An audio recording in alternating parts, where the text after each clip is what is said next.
But can we talk about something important? What's going on with Brian Williams? You must have talked about this. I mean, should he resign? And was this a one-time lie or a pattern?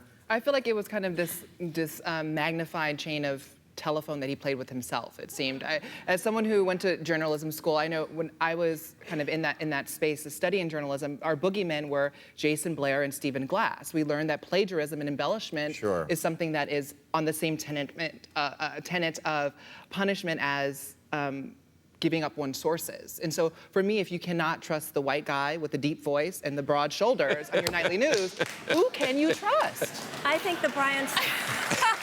I think you can trust Lester Holt. That's who you can. Yes, that's right. I think the Brian Williams story is a huge red herring. Whether he should be fired or not, I don't know. But the entire American news establishment would be fired if telling the truth was the minimum standard. Well, I think.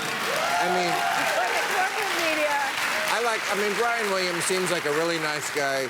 He's got a great sense of humor. But I tell you, I don't have sympathy to begin with because I hate the nightly news broadcast so much because they abdicate their responsibility of informing the public. Exactly. Their newscast has about 4 minutes of news, and then it's bullshit and feel-good stories and the one-legged skier, and I don't... I don't see how Brian Williams comes back from this, but how is this any different than what Hillary Clinton said in 2008 that she landed? It's not. She was a politician.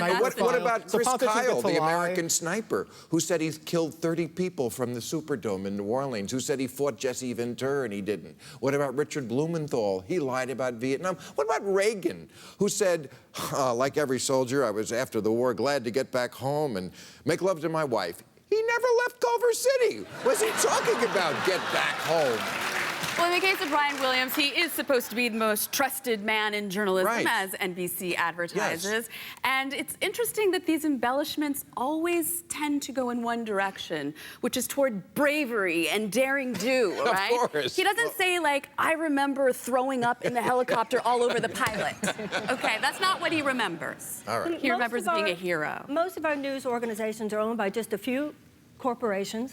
They always support the sort of corporatist line because they are the corporatocracy. They just let George Bush walk into Iraq with hardly asking him any questions. They don't talk about the Trans-Pacific Partnership. They don't talk about Monsanto. They just because who does all the advertising in the nightly news?